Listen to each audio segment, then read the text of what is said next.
Two members of a high school football team were found guilty yesterday of raping a drunken 16-year-old girl in a case that bitterly divided this Ohio city and led to accusations of a cover-up to protect the community's athletes. Steubenville High School students Trent Makes and Malik Richmond were sentenced to at least a year in juvenile jail, capping a case that came to light via a barrage of morning after text messages, social media posts and online photos and video that drew global attention. Mays was sentenced to an additional year in jail on a charge of illegal use of a minor in nudity-oriented material, to be served after his rape sentence is completed. The two teens broke down in tears after the verdict was read and later apologized to the victim and to the community. Both were emotional as they spoke, and Richmond struggled at times to talk through his sobs. Mays, 17, and Richmond, 16, were charged with digitally penetrating a West Virginia girl, first in the back seat of a moving car after an alcohol-fueled party on August 11, and then in the basement of a house.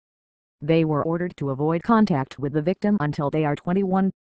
The case roiled the community amid allegations that more students should have been charged and led to questions about the influence of the local football team, the source of pride in a community of 18,000 that suffered massive job losses with the collapse of the steel industry.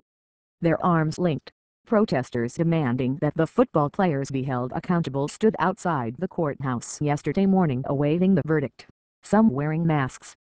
The trial opened last week as a contest between prosecutors determined to show the girl was so drunk she couldn't have been a willing participant that night, and defense attorneys soliciting testimony from witnesses that would indicate that the girl, though drunk, knew what she was doing. The teenage girl testified on Saturday that she could not recall what happened the night of the attack but remembered waking up naked in a strange house after drinking at a party.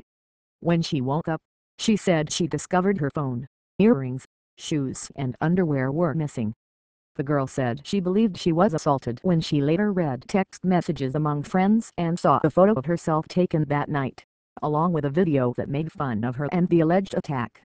Evidence introduced at the trial included graphic text messages sent by numerous students after the night of the party, including by the accuser, containing provocative descriptions of sex acts and obscene language. The accuser said that she does not remember being photographed as she was carried by Mays and Richmond, an image that stirred up outrage, first locally, then globally, as it spread online. Others have testified the photo was a joke and the girl was conscious when it was taken. The image led to allegations that three other boys, two of them members of Steubenville High's celebrated Big Red football team, saw something and didn't try to stop it but recorded it.